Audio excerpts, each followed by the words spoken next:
Urban FM 104.5. Urban FM 104.5. Sur les 104.5 Urban FM, la station Urban avec Elvis. Bonjour. Bonjour Dafresh. Tu as passé un bon week-end? Oui, ça va. On parle de sport ce matin? Oui, on parle de sport ce matin. On parle du championnat scolaire universitaire qui a bel et bien commencé. Et la semaine dernière, nous avons eu quelques finales. Donc, du côté du les finales. Oui, déjà les finales. Ça va vite parce que tout a redémarré en retard. Et lorsque ça a démarré, le ministre de la Jeunesse et du Sport qui a eu à faire le lancement officiel de ce championnat scolaire universitaire avec Géraldine Robert, l'ancienne internationale, qui est le porte-étendard de ce championnat scolaire universitaire, parce qu'il est question de non seulement de former les jeunes, mais aussi de permettre à ces jeunes d'atteindre le haut niveau, parce que c'est l'OXU à l'époque qui a relevé certains talents. Donc là, on a eu quelques finales la semaine dernière pour parler du football féminin. Le lycée national Léon Mba a battu au tir au but l'école Diba. 4 tirs au but pour le lycée Léon Mba marqué, et du côté de Diba, c'était 5 tirs pour le lycée Léon Mba sur 8 et 4 tirs sur 8 pour Diba. Donc, l'équipe du lycée Léon Mba, pour parler des filles, a remporté cette finale-là. Ce sont des finales de la province de l'Est hier, il faut souligner. Donc, du côté du football toujours masculin, là maintenant, le lycée Lubin Martial Ontoutou-Mobam a battu Baomar. Baomar 3. Donc, du coup, le lycée Lubin Marcel est vainqueur pour la province de l'Est pour parler du football. Et pour parler du basketball masculin, le lycée national technique Omar Bongo Ondimba a battu Baomar 86-77. Donc, ce sont les finales pour la province de l'Est hier. Le lycée technique a remporté en battant Baomar du côté du basketball, et du côté du football, le lycée Lubin Martial a pris le dessus sur Baomar, et toujours du côté du football, le lycée national Léon Mba a battu l'équipe de Diba. Et là, maintenant, nous allons parler du championnat de deuxième division de football qui a bel et bien commencé. Et on était à la 4e journée ce dimanche 29 et le samedi 28 mai. Donc, nous avons eu des rencontres suivantes. Panthère du Chris Roy a pris le dessus sur Ogwe FC. FJ a fait 2 buts partout face à OIMAC. Vautour Club a pris le dessus sur Adouma 2-1. Et Genasuku et Mwanda FC ont fait 0-0. Ombilanzembi et CFB ont fait 0-0. Donc nous avons le classement suivant au sorti de la 4e journée. Nous avons Mwanda FC qui a 4 matchs joués, 8 points. Nous avons le CFB qui a 4 matchs joués, 8 points aussi. Nous avons les Panthères du Chris Roy qui sont 3e avec 4 matchs joués pour 8 points. Nous avons Ombilanzembi, 4 matchs joués pour 7 points. Nous avons Ogwe FM, 4 matchs joués aussi pour 5 points. Nous avons Genasuku qui est 6e avec 4 matchs joués avec 5 points. OIMAC 7e avec 4 matchs joués avec 5 points aussi. Vautour Club qui a 4 points sur 4 matchs joués. Adouma FC qui a 1 point sur 4 matchs joués. Et le dernier qui est AFJ Football Club qui a 4 matchs joués pour 1 point. Nous allons continuer pour parler du championnat national de première division. Le championnat national de première division qui était aussi à sa 4e journée, où le Sandberry Sportif a écrasé l'équipe militaire de Missile FC 4-1. Donc le Sandberry Sportif, on se souvient, qui a fait les beaux jours, qui a eu évidemment le jeune Don Ibrahim qui est sorti par ce club, Malik Evona qui est sorti par ce club, qui sont allés jouer à l'extérieur et autres. Donc le Sandberry Sportif qui retrouve un peu, on va dire quoi, le niveau, parce qu'aujourd'hui il est question d'aller remporter le championnat gabonais pour penser à jouer les coupes africaines. Donc le Sandberry Sportif qui a écrasé Missile FC 5-1, je souligne au passage. Donc bravo à cette équipe qui est actuellement en train de retrouver son niveau et nous avons d'autres résultats. Stade Migovéen qui a perdu face au Football Canon 105, l'Union Sportive d'OIM qui a fait 0-0 face à Mounana. Le match devrait être prévu normalement à Gaston Péril, mais avec certains confrères, on a essayé un peu de discuter pourquoi le match s'est joué finalement à Kouakam où le stade est devenu pratiquement une piste d'éléphants sauvages. On ne sait pas pourquoi le match s'est joué là-bas en fait.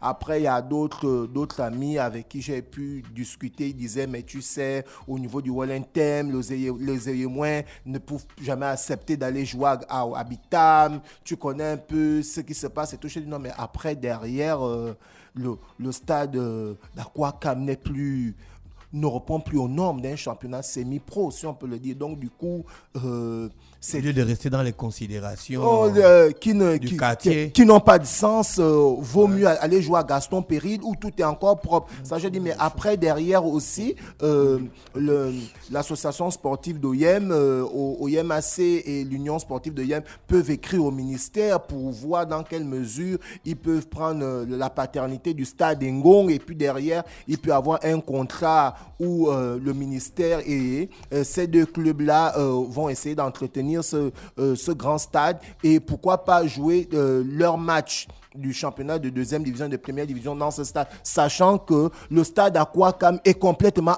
out.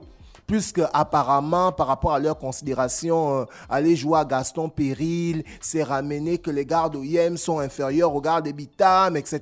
C'est-à-dire vraiment les débats de l'espace, en fait. On reste dans le football, les gars. Votre stade n'est plus bon. On est au Wellington, à Bitam, il y a un magnifique stade. Pourquoi ne pas jouer là-bas? Bon, bref, c'est un peu les différents débats que j'ai eu le week-end. Et derrière, on a le Zosport qui a fait partout avec l'Union sportive de Bitam et Manga Sport qui a battu Akanda FC 1-0. Donc, au sortir de cette 4e journée, nous avons le classement suivant. Dans le groupe A, nous avons Stade Mangé qui est en tête avec 3 victoires, 7 points.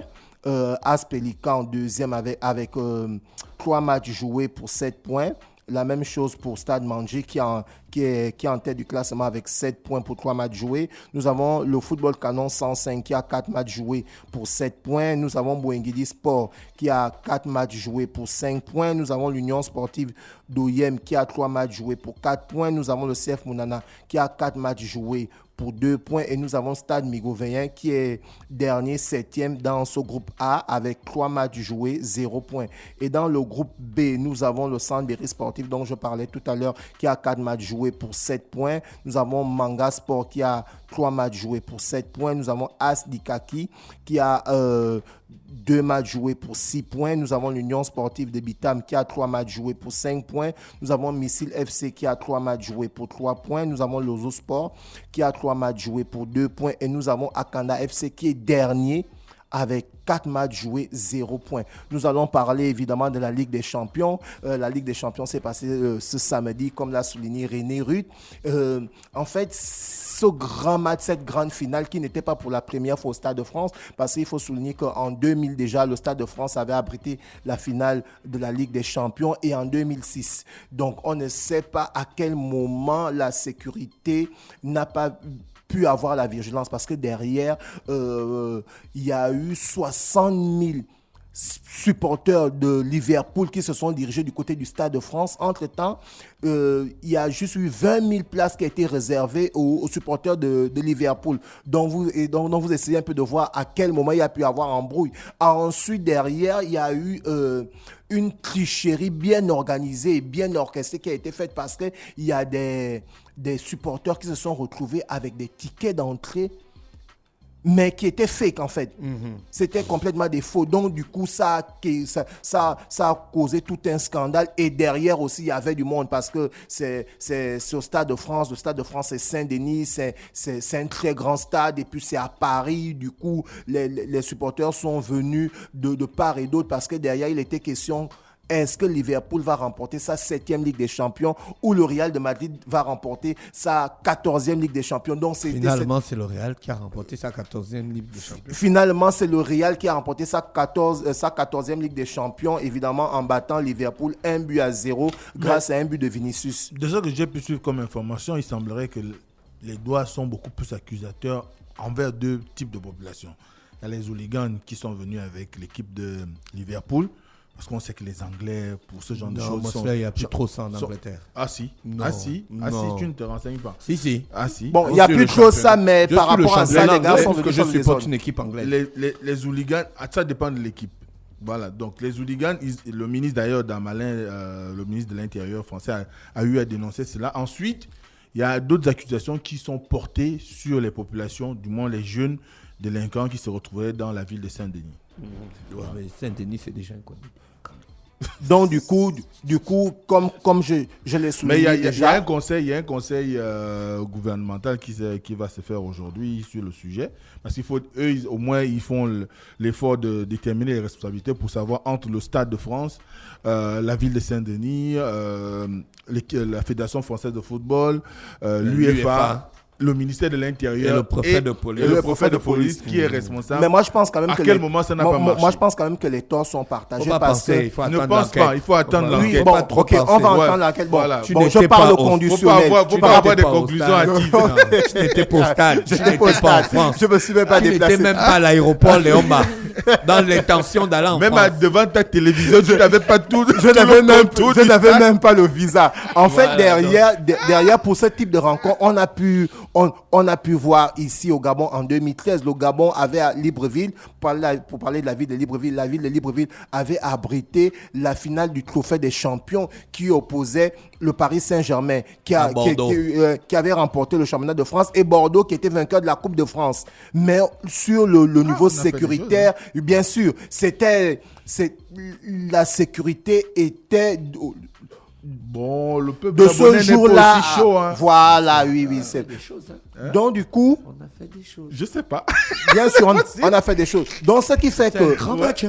Oui, c'était un très grand match parce que derrière le président de Bordeaux s'était mis en colère. Pourquoi pour le début de saison, ce match va se jouer en Afrique, il y a l'Ebola, les moustiques. Donc ce qui fait que derrière le peuple gabonais avait réagi, malgré le fait que Poco à l'époque jouait à Bordeaux, mais les Gabonais s'étaient développés à aller acclamer Zlatan Matuidi. Ils avaient dit bon, on ne va pas acclamer Bordeaux parce que le président du club Bordeaux nous a niqué. Donc du coup, c'était le match s'était bien passé. Et le match s'était très bien passé. Beaucoup d'opérations marketing sur le Gabon. Bien sûr. Et du coup, par rapport au volet sécuritaire dont on parle à présent là, j'ai dit même Mosley Elvis, tu vas pas comparer le. Non, on reste dans le football, on parle du football, on parle de. Non, même au football. Il y a un quoi que ça arrive. Eux, c'est des spécialistes de la sécurité des stades. Attendons le conseil gouvernemental et puis c'est pourquoi Mosley et moi on t'a dit ne pense pas. Les gars là abritent des matchs chaque week-end. C'est un pays de foot. Ils sont habitués. Il y a eu un quoi qu'on va même pas les matchs, les spectacles de grande envergure. 50 000 personnes au stade. On ne va pas maintenant beaucoup parler. Donc on va sortir quelques... Mais comme Longoria, quand Longoria était... au début du Longoria, il y a les gens qui rentraient par les fenêtres. Vrai. Ben ouais. Donc, du coup, après, maintenant, les gens faisaient maintenant la queue maintenant. Maintenant, là, après, on a mis les conditions. Tout le monde fait maintenant la queue. Ok, d'accord. Voilà. Ok, il n'y a pas de problème. Donc, on va parler du record, puisque le Real de Madrid appartient au championnat espagnol. Donc, depuis 20 ans, à chaque fois qu'une équipe, je parle des clubs espagnols, se sont retrouvés en finale d'une coupe européenne, c'est-à-dire Ligue des Champions ou Ligue Europa, ces clubs espagnols ont toujours remporté. Donc du coup, et pour la petite histoire, le buzz aujourd'hui c'est autour du Real de Madrid parce qu'il y a 20 ans, le Real de Madrid battait Leverkusen, le club allemand, en finale de la Ligue des Champions, 2-1. On se souvient, le magnifique but de Zinedine Zidane. Et 20 ans après, le but de la coupure, là. Le but de la coupure au Gabon. Il y avait eu ce jour de la coupure au Gabon. C'était planétaire. C'était au Gabon. C'est quoi l'histoire du but de la coupure? Mais non, quand Zidane marque, le tir, on n'avait pas vu le but, reprise, on a juste vu la frappe. La frappe, après coupure. La belle dame qui a écrit ça, elle nous a mis ça, boum, coupure. C'était tout le Gabon.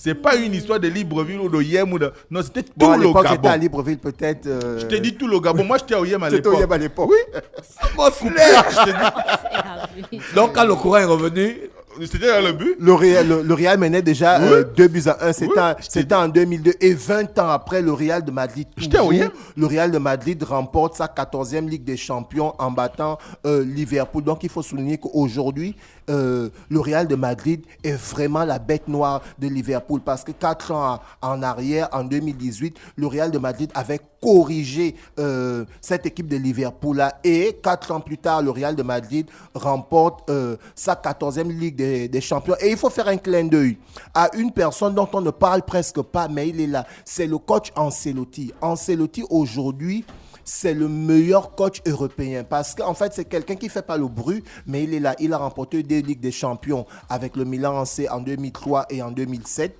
Il vient de remporter... On revient l'année prochaine. Il vient de remporter encore 2 Ligues des Champions avec le Real de Madrid en 2014 et en 2022. Là. Donc, c'est un coach qui a la particularité que c'est un coach, non seulement il est italien, il ne parle pas beaucoup, mais c'est un observateur et il a remporté plusieurs titres. C'est le seul coach actuellement en Europe qui a été champion avec plusieurs clubs de différents pays. Il était champion avec Paris. En France, il était champion avec Chelsea. En Angleterre, il est aujourd'hui champion avec le Real de Madrid. Avec Paris, il faut bien préciser qu'il était champion à la Ligue. Hein? La Ligue 1, oui, voilà. c'est ça que je suis en train de dire. C'est-à-dire, parce que si tu dis champion, là, on peut croire que Champions League. Non, il a remporté plusieurs championnats avec plusieurs pays différents. C'est lui qui avait amené le PSG en finale. Non, c'est pas lui qui a amené. Celui qui a amené le PSG en finale, Leonardo a fait l'erreur de ne pas renouveler son contrat et il allait remporter la Ligue des Champions avec ton club Chelsea en 2021, l'Allemand. Donc, du coup, le coach Ancelotti, c'est un coach qui est là, il est très fort. On ne parle pas beaucoup de lui, mais c'est un coach qui donne vraiment des résultats. Comme je le disais, il était vainqueur de la Première Ligue avec Chelsea. Il était champion de France avec le Paris Saint-Germain. Là, il est champion d'Espagne avec le Real de Madrid. Il est aussi champion d'Italie. Donc, du coup, c'est un grand coach. Il a ramené le Real de Madrid au sommet parce que depuis 2018, la dernière Ligue des Champions que le Real de Madrid avait gagnée, le Real de Madrid n'avait plus atteint les finales. Et en revenant avec le Real de Madrid, il fait un doublé. Il remporte le championnat 2022 et il remporte la Ligue des Champions. Donc, c'est vraiment un big up au coach Ancelotti. Et derrière, on va aussi faire un clin d'œil à Benzema parce qu'aujourd'hui, tous les supporters qui regardent non seulement le football, que tu sois supporter de Barcelone, du Real de Madrid, de Chelsea, d'Arsenal ou de Paris, il faudrait que cette année, on accepte que là, Benzema a mis la barre haute et le ballon d'or, c'est pour lui. On a pu voir par rapport au challenge que René Ruth a fait la semaine dernière, Benzema, Mohamed Salah. Aujourd'hui, on peut dire d'ores et déjà que Benzema mérite vraiment ce ballon d'or 2021 en fait. Merci Elvis qui revenait pour le sport. C'était tout à l'heure René Ruth avec le versus du jour. Restez connectés sur les 104.5 Urban FM, la station urbaine. Urban FM 104.5.